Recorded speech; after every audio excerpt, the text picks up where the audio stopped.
Yeah, so like the phone timed out on me, Satan. But it says this is the book of the commandments of Yahweh and the law that endure forever. All they that keep it shall come to life, but such as leave it shall die. Turn thee, O Jacob, and take hold of it. Walk in the presence of the light thereof, that thou mayest be illuminated. So the only way, that we can actually come to life, or that we can actually have a life worth living in the kingdom, is if we come towards, the light of the Most High and follow His ways. Verse 3: Give not thine honor to another, nor the things that are profitable unto thee to a strange nation. And that's what our people have pretty much they've done. They've allowed the other nations, and mainly Esau, Edom, those so-called Jews, to come into still our identity, so to speak, and to proclaim that they are the true children of the Most High, that they are the children of the Most High, and that all the covenants, the services, the giving of the law, the promises, and everything belongs unto them. For the simple fact that we want to be disobedient and follow the ways of the other nations, when we already have the true and living power. Um, verse 4: O Israel, happy are we, for things that are pleasing to the Most High are made known unto us. Be of good cheer, my people, the memorial of Israel. Ye were sold to the nations, not for your destruction, but because you moved Yahweh to wrath, you were delivered unto your enemies. So this is why, we currently suffer in today's time. It's no other reason why. You have so many different, uh, so-called black people out there trying to figure out and understand what can make our situation better, or why black people can't get along. So-called black people can't get along. This, that, and the third.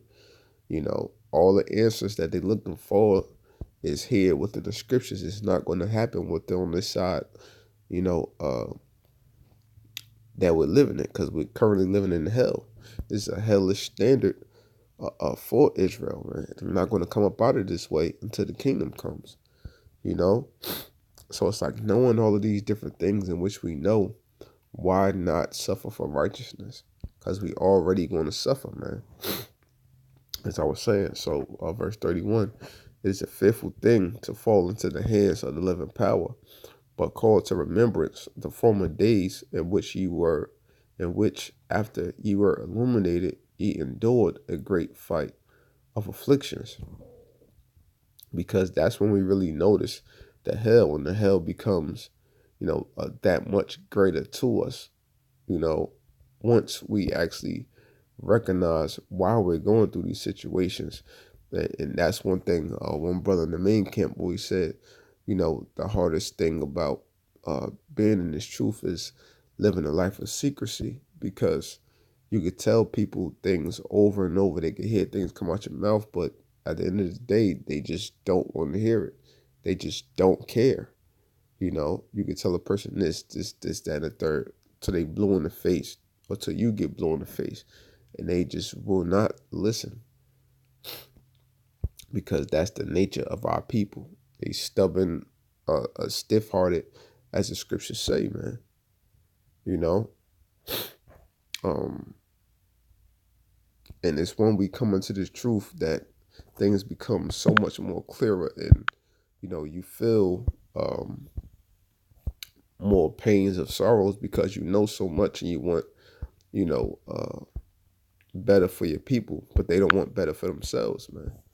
It's just like constantly trying to tell somebody things about themselves, but they don't want to see it, you know, because it's always easy for people to look at other people's faults and things like this, but they don't want to take the time to look out at the things of themselves, because it takes too much work to do that, you know. People want to feel like they're being judged, and in everyday life, we judge everything in which we do and which other people do, you know. So why not judge yourself before others can judge you? As simple as that, you know. Um, It's like, yo, it's a scripture I'm looking for. No, it's Wisdom of Solomon. I think it's 21:12. No, 12 and 20. Yeah, I was there.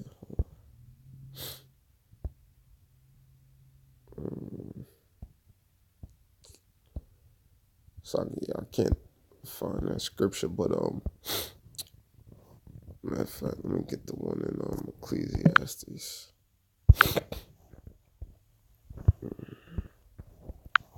It's like, yeah.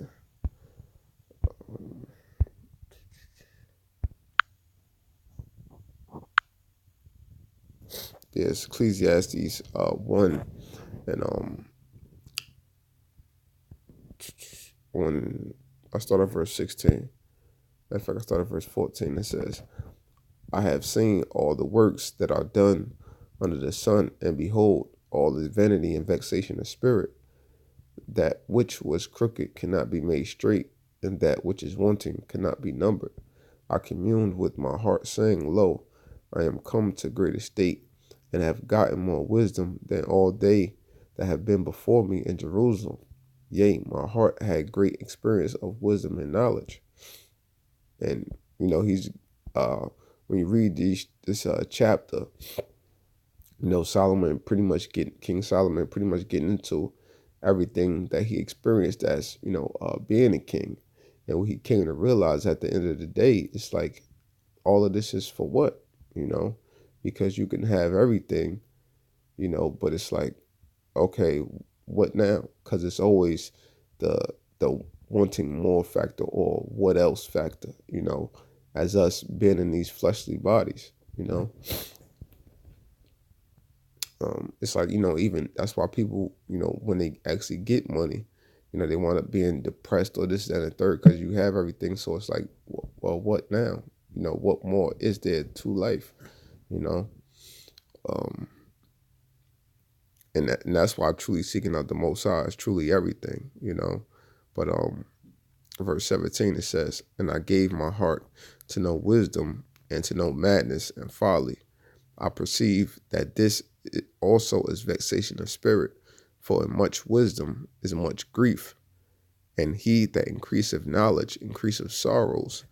Because the fact that he, took his time out to experience all different mindsets and put himself in different mind frames, a person that was crazy, a person that was just silly, like to joke around, play all day, a person that had much wisdom, he experienced these different things and applying his mind to understand, their logic of things, the way they go about things. And he came to see that, just at the end of the day, the more that you know, it truly brings more of a burden upon your spirit, you know, because you see clearer than anybody else can see. And regardless of what, they just can't see it, man.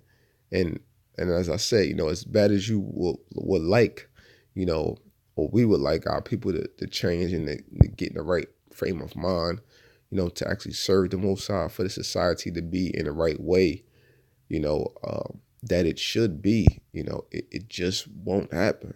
So that creates more of a burden, within our spirit, knowing that we the kings of the earth, knowing that we shouldn't be slaving up under Esau, you know, uh, knowing that, women have the power in the society in which they have, knowing that you can't raise your child as you would properly like to, all of these different things play into more of a factor, to increase in our sorrows because of the knowledge that we have, man, you know.